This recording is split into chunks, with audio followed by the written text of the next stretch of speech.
Alright, you already know the deal. I've got a new setup for you guys, and as always, links to everything are down below in the description, so make sure you check it all out. This is the Pixel 7 Pro, and this is how I've made it mine.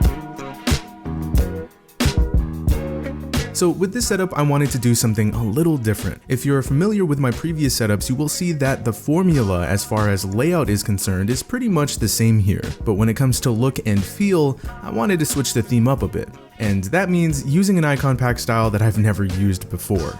This is the Crayon icon pack. It's got nearly 5,900 icons and it comes with over 130 wallpapers, which is awesome. Unfortunately, it is still missing some key icons like the one for Discord, for example, but I'm sure the dev will get around to it. But you can see the look here is way more playful than anything I've ever used. If I remember correctly, it was the perfect pairing with this wallpaper, which, by the way, actually inspired the setup in the first place. This absolutely adorable Bulbasaur just taking a nap came from the Wally application, and as I'm sure you've seen, I don't normally go for walls like this, but this one got me, and it serves as the perfect canvas for this setup, and that's what I was aiming for with this one, as I've done in the past, making the wallpaper elements as big a part of the setup as the icons and the widgets. I mean, it's quite literally the center of attention, and what's cool about that is there are an infinite amount of looks you can go for. These are all from Wally 2, by the way. Now, before I get into the widgets, I almost forgot to mention that I am using Nova Launcher. This is the Nova 8 beta.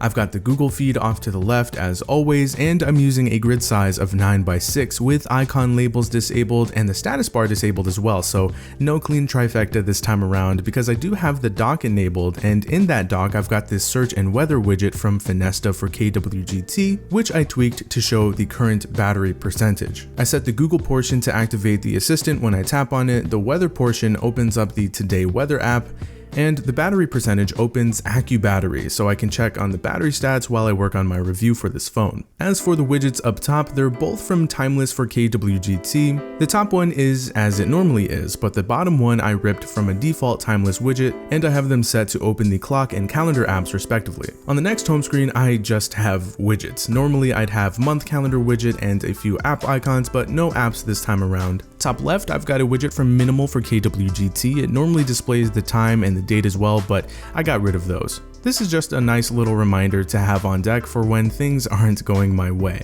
To the right of that, I've got the stock battery level widget that displays the remaining juice in my connected devices. The calendar is from Timeless for KWGT as well. I pretty much always need to have some sort of full month widget somewhere on this home screen, and then below that I've got a widget from TickTick that displays my daily habit tracking. This is always nice to have, especially if you're like me and you're trying to form good habits. My app drawer doesn't really change much, as you've seen.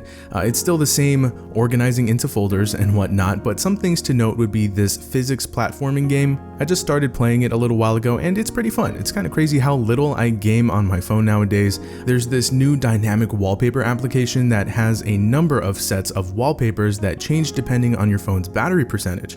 It's really neat, it's free, you should definitely check it out. And while you're at it, check out the Lovey Wallpapers app too. I found some really nice ones in here that I'll be keeping around, including my lock screen wallpaper. I don't know why, I don't really know what's going on, but I do like the look overall. Oh, and I actually ended up keeping the persistent notification that comes default with the Today Weather app.